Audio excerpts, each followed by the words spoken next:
I'm so glad that our pop culture has moved in this wonderful, wonderful direction. Exciting stuff. Kanye West has a new music video, and I feel that we should probably comment on it. So Kanye West, as we all know, has mental issues. I'm not saying this because of his politics.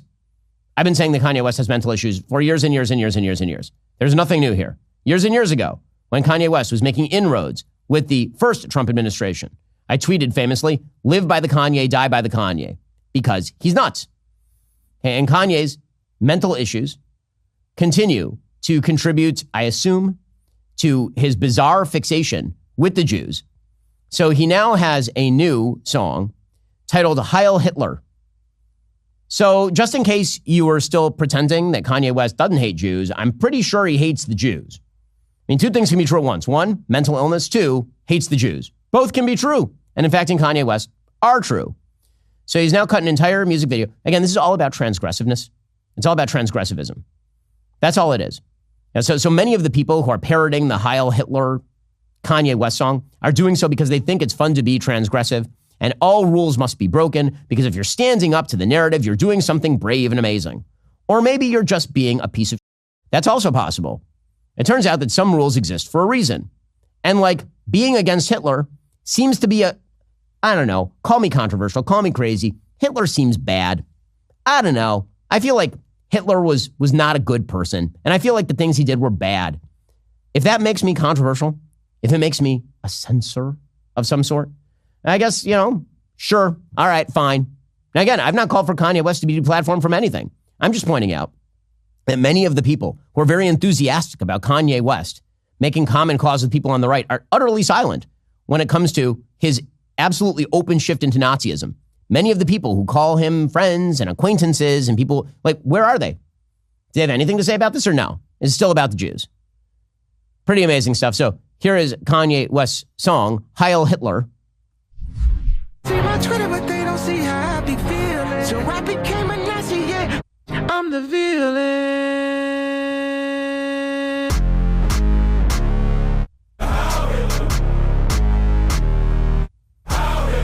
Right. They don't understand the things I say on Twitter. They don't understand the things I say on So the actual line is N-word Heil Hitler. Okay, but it's a hard R with Hitler and it's a no R with the N-word is the way this works. If, by the way, you say the reverse, that means you're a racist and you're banned from polite society. If you say the N-word that ends with an A, but you say Heil Hitler with the hard R, then that means that you're good, transgressive, and interesting to a wide variety of people, apparently, on both right and left. So that's exciting stuff. I'm glad that we've decided to do this as a society. We'll get to more on this in just a moment. First, free online services like Facebook and Google actually charge you by using your personal data. They track your behavior. They sell this info to advertisers.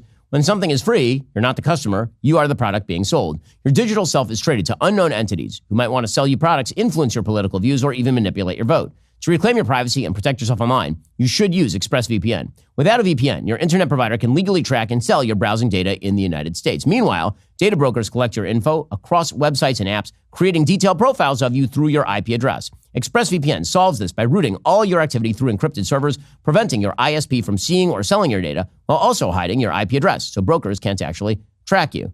And whenever I'm traveling, and that's a lot these days, it gives me peace of mind knowing that my data is my own. It's incredibly simple to use. Just one tap for protection. It works on all your devices with a single subscription covering up to 8 devices. You don't need technical expertise to use it. The tech reviewers at CNET and The Verge do rate it as the #1 VPN worldwide. Find out how you can get 4 months free by scanning the QR code on screen, clicking the link in the description box below, or by going to expressvpn.com/Ben Shapiro Show. And social media, of course, has exacerbated all of this because transgressive behavior gets clicks, it gets attention. That, of course, is why Andrew Tate, one of the most vile people in social media, decided that, he's constantly piggybacking on the social media attention whoredom of others. So here he was jumping in a fancy car in UAE, I believe this is, while playing the Kanye West song, because all the best people are of a piece.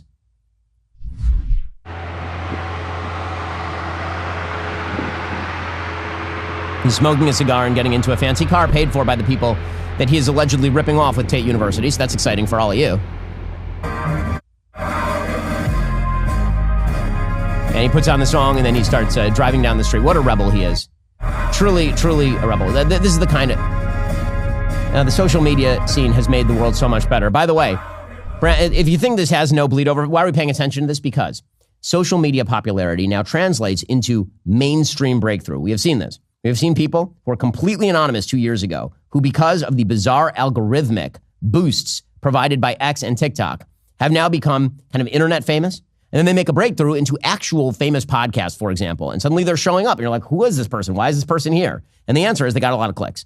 So clicks can translate into some sort of appeal.